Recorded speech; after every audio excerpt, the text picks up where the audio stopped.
इंसान जानबूझकर गलती कब और क्यों करता है।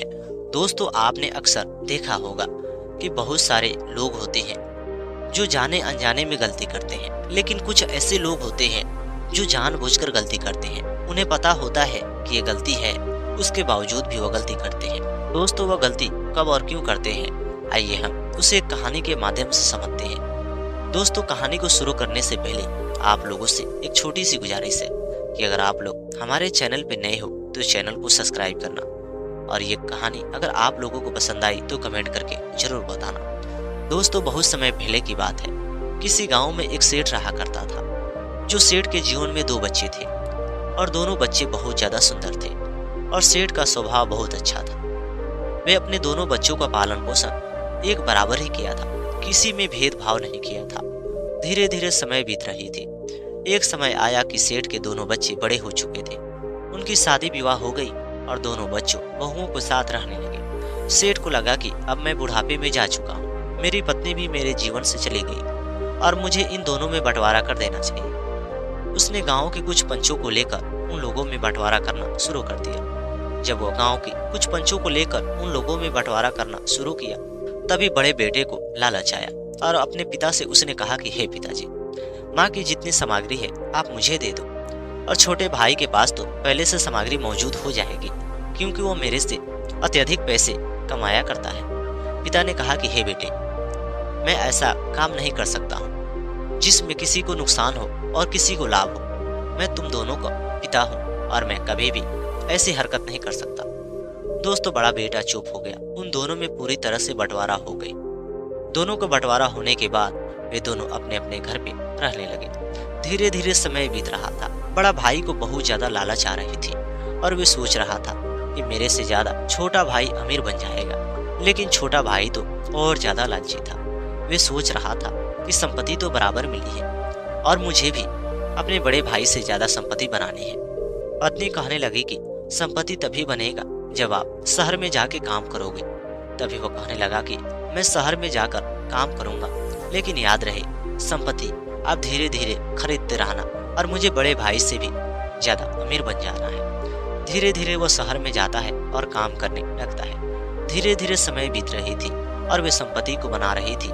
उसके बावजूद पता चला कि बच्चे की तबीयत बहुत ज्यादा खराब हो गई। जब बच्चे की तबीयत खराब हो गई, वे बेचारा शहर से वापस गांव आ गया और आने के बाद अपने बच्चों को इलाज कराने के लिए डॉक्टरों के पास लेकर चला गया। डॉक्टर ने सीधे मना किया और कहा कि हे भाई, ये इलाज मेरे बस की नहीं है, तुम अपने बच्चों को लेकर शहर में चले जाओ। शहर के डॉक्टर बहुत अच्छे होते हैं, उनके पास बहुत सारी सुविधा होती है और वे सही सलामत इलाज कर देंगे, जिससे तुम्हारा बच्चा पूरी तरह से ठीक हो जाएगा। यह सब बात सुनने के बाद उसे दुख हुआ कि मैंने तो बहुत सारा संपत्ति बनाने के चक्कर में बहुत ज्यादा मेहनत मजूरी किया, लेकिन आज मेरे साथ पता ना क्या हो गया। मैं इतने सारे दिनों तक घर पे रहूंगा, तब तक मैं कितना सारा पैसे कमा लेता। दोस्तों, लेकिन कहते हैं कि क्या कर सकते, नियति की जैसी न्याय वैसे ही आपको सहना पड़ता है। और वे इलाज कराने के लिए डॉक्टरों के पास गया। इलाज कराता है, लेकिन बच्चे की तबीयत में कोई भी सुधार नहीं आती है। बच्चा दिन प्रतिदिन उसी तरह बीमार था जो पहले था। अब उसे समझ में आ रहा था कि शायद मेरा बच्चा ठीक नहीं होगा। अब वो परेशान होने लगा, हैरान होने लगा। उसे लगने लगा कि अब मुझे घर चले जाना चाहिए। जब वो घर लौट रहा था, तभी उसी बीच एक बौद्ध भिक्षु उसे मिल गए और वे कहने लगे कि अपने बच्चों को गोद में लेकर रोते हुए क्यों जा रहे हो, आखिर क्या हुआ है। तभी वो कहने लगा कि हे गुरु, मैं आपसे क्या बताऊं, मेरा बच्चा की तबीयत कभी भी खराब नहीं होता था, लेकिन पता न इसकी तबीयत कैसे खराब हो गई। बच्चे की तबीयत में कोई भी सुधार नहीं आ रही है और मैं अपने बच्चों को घर लेकर जा रहा हूँ। अब मुझे लग रहा है कि इसे अलग ले जाकर दिखाना चाहिए, अलग डॉक्टरों के पास मिलेंगे, हो सकता है वो ठीक कर देंगे। उन्होंने कहा कि ठीक है, बड़े डॉक्टरों से मिलना और वे आपके बच्चों को ठीक कर देंगे। जब वो बड़े डॉक्टरों के पास जाता है तो वे लोग बहुत सारा संपत्ति मांगते हैं, जिसकी वजह से वे बहुत सारा संपत्ति को बेचकर पैसे लेकर जाता है और वे इलाज कराता है। बच्चे के इलाज में वहाँ पे सुधार आ गई थी। अब तो उसके भाई के पास जितनी सामग्री थी उतनी सामग्री उसके पास भी बच गई। बड़ा भाई मनी मन बहुत ज्यादा खुश हो रहा था कि छोटे भाई तो अब मेरे जैसे भी बन चुका है। लेकिन दोस्तों कहते हैं कि जिसे नियति देता है उसे इंसान कभी रोक नहीं सकता। छोटा भाई फिर से वह काम करने चला गया और लालच में वह फिर से बहुत ज्यादा मेहनत मजदूरी किया और वे धीरे धीरे अपनी संपत्ति को पूरी तरह से बना लिया। छोटे भाई में यही था कि छोटा भाई मेहनत मजदूरी करता तो वह ईमानदारी पूर्वक करता, लालच तो करता लेकिन ईमानदारी से मेहनत करके ही पैसे कमाता। बड़ा भाई इधर सोच रहा था कि मुझे क्या करना चाहिए। एक दिन वो अपने छोटे भाई से कहता है कि हे भाई, तू तो शहर में रहता है और तेरे सारे खेत दूसरे सारे लोग ही उसमें हल की जुताई करते हैं और तुझे अनाज देते हैं। मैं तेरा भाई हूँ और मुझे ही तू सारा खेत दे दे और मैं भी उसमें फसल उगाऊंगा। छोटी बहू मान नहीं रही थी, लेकिन भाई ने कहा कि क्या हो जाएगा, वे तो मेरा भाई है, और उसे वो दे देता है और वे फसल उगाने लगता है। फसल उगाने में वह जितना सारा फसल उगाता है उसमें से कुछ हिस्सा अपने भाई को देता है, बाकी पूरी तरह से वह रख लेता है और झूठ मूठ में कहता है कि भाई इस बार तो बहुत तेज धूप निकली जिसकी वजह से सारी फसलें बर्बाद हो गई, बारिश तो हुई नहीं। और अगली बार यही कहता है कि इस बार तो बाढ़ आ गई, जिसके चलते वह दिन प्रतिदिन उसके अनाजों को वह कम उसे देता रहा और अपने ही ज्यादा लेता रहा और अपनी संपत्ति को बढ़ाता रहा। एक दिन उसकी पत्नी ने कुछ लोगों से पूछा कि क्या इस बार भी फसल बर्बाद हुई है।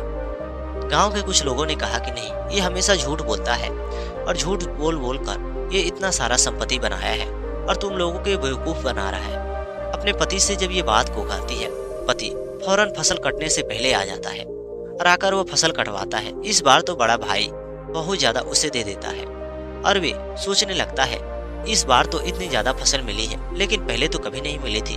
छोटा भाई ने उससे कहा कि लेकिन इस बार तो आप मेरे को बहुत ज्यादा फसल दे रहे हो। तभी उसने कहा कि मैं फसल तो दे रहा हूँ, लेकिन अगले बार इतना ज्यादा दे नहीं पाऊंगा क्योंकि ये फसल मेरे में से भी है और आपका खेत का पूरा फसल नहीं हो सकता। तभी उसने कहा कि हे भाई, आप बहुत ज्यादा लालची हो, तुम झूठ बोल रहे हो।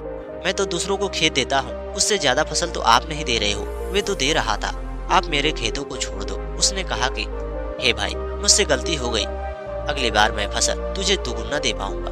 दूसरी बार वह खेती बाड़ी किया, लेकिन दूसरी बार तो फसल दे नहीं पाया। जब वो दूसरी बार नहीं दिया, छोटी बहू बहुत ज्यादा परेशान थी।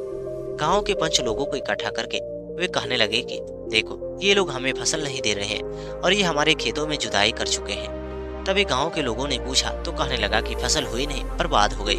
गांव के लोग कहने लगे कि फसल तो बर्बाद नहीं हुई है, तुम लालच कर रहे हो और ये सब बुरे काम है, तुम्हें नहीं करना चाहिए। तभी वह कहने लगा कि मैं ये सब इसलिए कर रहा हूँ क्योंकि मैं घर के सबसे बड़ा था और बड़ा होने के कारण मैंने अपने माता पिता के बहुत सारे दुखों को झेला और मुझे बहुत सारा दुख मिला, लेकिन मेरे छोटे भाई को कोई भी दुख नहीं मिला। संपत्ति में मैंने बहुत ज्यादा मेहनत किया और बराबर हिस्सेदारी हुई। आप ही बताइए कि जो घर के बड़ा होता है उसी की ज्यादा संपत्ति मिलनी चाहिए, क्योंकि वह बहुत ज्यादा देखभाल करता है और बहुत ज्यादा मेहनत मजदूरी भी किया करता है। गांव के 5 लोगों ने कहा कि तुम झूठ बोल रहे हो, इसलिए तुम झूठ बोल रहे हो क्योंकि तुम्हारा पिता सेठ थे और उन्होंने बराबर हिस्सेदारी तुम दोनों को दे दिया और तुम्हारे पिता का सारा बनाया हुआ ये संपत्ति है और तुम दोनों किसी ने नहीं बनाया है। ये बात सुनने के बाद अब वो बड़ा भाई चुप हो गया कि गांव समाज के लोग मेरे भाई के साथ अच्छा न्याय कर रहे हैं, लेकिन मेरे साथ अच्छा न्याय नहीं कर रहे हैं। अब वो कहने लगा कि देखिए, आप लोग भी अमीर लोगों के साथ दे रहे हो, गरीब लोगों के साथ नहीं दे रहे हो। अगर ऐसी बात है तो मैं इसकी संपत्ति वापस लौटा देता हूँ, लेकिन कुछ भी हो जाए मैं तो अनाज वापस नहीं लौटा पाऊंगा। गांव समाज के लोग उसे कुछ भी कहे, लेकिन वो अनाज को वापस नहीं लौटाया। धीरे धीरे समय बीत रहा था। अब वो छोटा भाई अपनी पत्नी को बातों को सुनता, लेकिन सुनने के बाद उसे अनदेखा कर देता। धीरे धीरे समय बीत रही थी। एक दिन वह बड़े भाई के घरों में उसकी पत्नी की तबीयत खराब हो जाती है। पत्नी की तबीयत इतना खराब होती है कि उसकी पत्नी की तबीयत में बहुत सारी संपत्ति भी बिक गई थी। अब वो अपने छोटे भाई के पास सहारा मांगने जाता है, लेकिन वो मना कर देता है और कहता है कि नहीं, मुझे सहारा नहीं करना है, आप तो बुरे इंसान हो और आप मेरी पूरी संपत्ति को ही मार के खा रहे थे। धीरे धीरे अब वो सोचने लगा कि ये सारी संपत्ति तो बिक जाएगी। उसे एहसास होने लगा कि शायद मैं बुरा काम किया था जिसकी वजह से ये सब हो रहा है। मेरी पत्नी की तबीयत में थोड़ी सी भी सुधार नहीं आ रही है। एक बार वो फिर से गुरु के पास मिलता हुआ चला गया।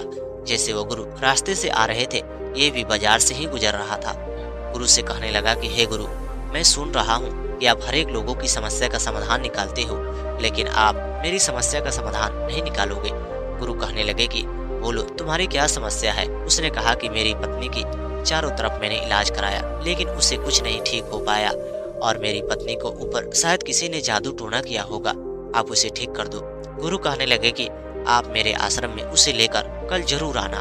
और वे गुरु के आश्रम में उसे ले जाने की तैयारी करने लगा। पत्नी भी गुरु के आश्रम में पहुंची। गुरु ने जब उसे देखा तो उसके ऊपर कोई भी जादू टोना नहीं हुआ था। पत्नी बिल्कुल ठीक थी और वे ठीक होने के कारण गुरु से कह रही थी कि हे गुरु, आखिर हम लोग अमीर कब बनेंगे, और मेरे छोटे जो देवर जी हैं वे अमीर बन रहे हैं। गुरु कहने लगे कि तुम लोग बहुत ज्यादा लालची हो और लालच की वजह से तुम्हारे पति ने बुरा काम किया और बुरा काम करने के बाद तुम लोगों को ये सजा मिल रही है। तभी पत्नी कहने लगे कि आप ही बताइए मेरी क्या गलती है। पति ने बुरा काम किया तो इन्हें इनके कर्मों का फल मिलना चाहिए, लेकिन मुझे मेरे कर्मों का फल क्यों मिल रहा है। तभी वह बौद्ध भिक्षु कहने लगे कि हे स्त्री, तू जानती है बुरे कर्मों का फल सबको मिलता है और जो जो भी इसका साथ देगा उसे भी मिलता है।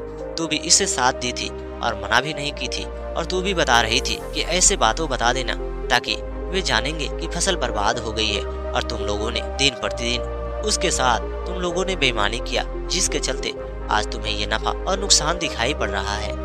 यह बात सुनने के बाद वे लोग चुपचाप बैठे थे। गुरु कहने लगे कि तुम लोगों ने जितना सारा बेईमानी काम किया था और जितने बुरे काम किए थे सबको तुम लोगों को वापस लौटाना होगा और उस बेचारे की संपत्ति को तुम लोगों को देना होगा, नहीं तो तुम लोगों को बीमारी और ज्यादा नहीं छोड़ पाएगी। अब वह बेचारे घबरा गए। उसका पति तो देने के लिए तैयार नहीं था, क्योंकि वह जानबूझकर ही गलती किया था। लेकिन उसकी पत्नी डर गई और कहने लगी कि अगर आप नहीं देते हो तो मेरी जिंदगी बर्बाद हो जाएगी और मैं मृत्यु को प्राप्त हो जाऊंगी। तभी वह कहने लगा कि तू क्यों डर रही है, ऐसा कुछ नहीं होता है। लेकिन जैसे दोबारा उसकी तबीयत खराब हुई, अब वह बेचारा डर गया था। अपने भाई के पास गया और उससे कहा कि हे भाई, मैं तेरा सारा भी अनाज मैं लौटा देता हूँ। मैंने जितना सारा तेरे से बेईमानी किया था आज उसका फल मुझे मिल चुका है, तू मुझे माफ कर दे। उसके बाद छोटे भाई को उसने पूरी संपत्ति को लौटा देता है और ईमानदारी पूर्वक वह काम करने लगता है। और वे गांव समाज के कुछ लोगों से कहने लगता है कि जानबूझ के गलती नहीं करना चाहिए, और जानबूझकर इंसान तभी गलती करता है उसे बहुत ज्यादा लालच हो जाता है। लालच में इंसान कुछ भी कर बैठता है और उसे उसका फल जरूर मिलता है। दोस्तों कहते हैं कि इंसान जानबूझकर तभी गलती करता है जब उसके अंदर लालच समा जाती है, और लालच इंसान को इस कदर बर्बाद कर देती है कि इंसान कहीं के लायक भी नहीं बचता है। इसलिए दोस्तों, जाने अनजाने में जो भी लोग जानबूझकर गलती कर रहे हैं उन्हें नहीं करना चाहिए, क्योंकि लालच हमेशा इंसान को बर्बाद करती है। आपके पास जितनी संपत्ति है उसमें भी खुश रहने की कोशिश करो, और ये कोशिश करो कि ईमानदारी पूर्वक ही हमारी संपत्ति बढ़े। हम अपने भाई की हक मार लेंगे और उसकी संपत्ति को हड़पने की कोशिश करेंगे तो हमारी धन संपत्ति नहीं बढ़ सकती, बल्कि उसका फल हमें जरूर मिल सकता है। दोस्तों, उम्मीद करता हूँ कि आप लोगों को ये कहानी पसंद आई होगी। अगर ये कहानी आप लोगों को पसंद आई तो कमेंट करके जरूर बताना, और हमारे चैनल पे नए हो तो चैनल को भी सब्सक्राइब करना।